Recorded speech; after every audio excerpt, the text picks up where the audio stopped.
Hello friends, আসসালামু আলাইকুম। আমি নেহা আর আপনাদের সবাইকে আমার কুকিং চ্যানেলে স্বাগত।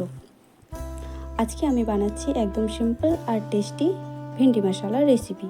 চলুন দেখে নিই।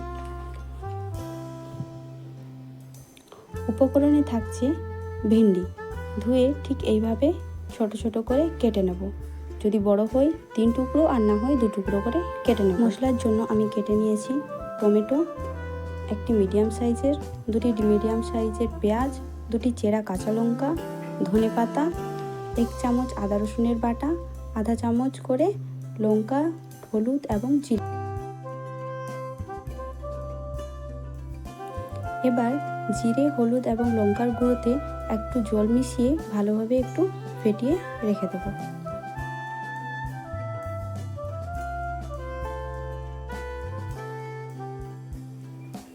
এবার একটি প্যানের মধ্যে কিছুটা তেল গরম করে কেটে রাখা ঢেঁড়সগুলি দিয়ে একটু নাড়িয়ে নুন ও হলুদ দিয়ে ভালোভাবে ভেজে তুলে নেব।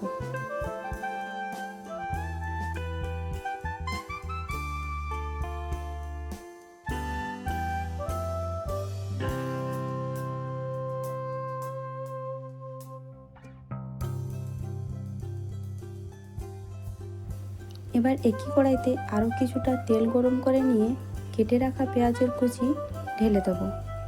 পেঁয়াজটাকে একটু লাল লাল হওয়া পর্যন্ত ভালো করে ভেজে নেব। তারপর এর মধ্যে এড করে দেব কেটে রাখা টমেটোর কুচি, সাথে দিয়ে দেব চেরা 2টি কাঁচা লঙ্কা।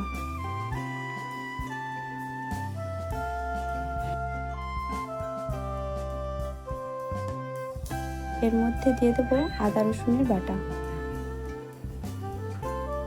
একটু নাড়িয়ে নেওয়ার পর ফেটিয়ে রাখা জিরে, লঙ্কা এবং হলুদের মিশ্রণটিকে ঢেলে দেব।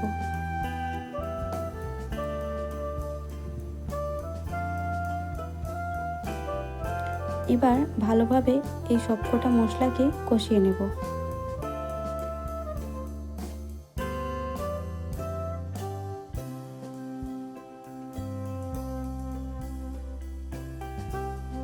মশলা কষা হয়ে গেলে এরপর এতে আধা কাপ পরিমাণ টক দই মিশিয়ে নেব। এবার দই মশলাটাকে ভালোভাবে কষিয়ে নেব।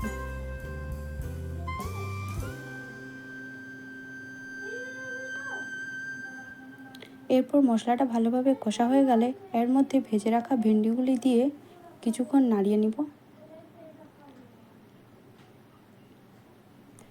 এবার এর মধ্যে কিছুটা পানি অ্যাড করে দিয়ে 5 মিনিটের মতো ঢাকা দিয়ে রান্না করে নেব।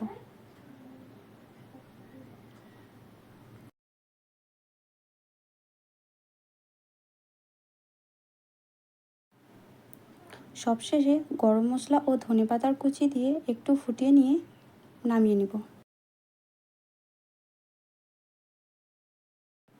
ব্যাস, তৈরি হয়ে গেল একদম ঝটপট ভেন্ডি মশলা, যা রুটি, পরোটা বা ভাত সব কিছুর সাথেই জমে যাবে।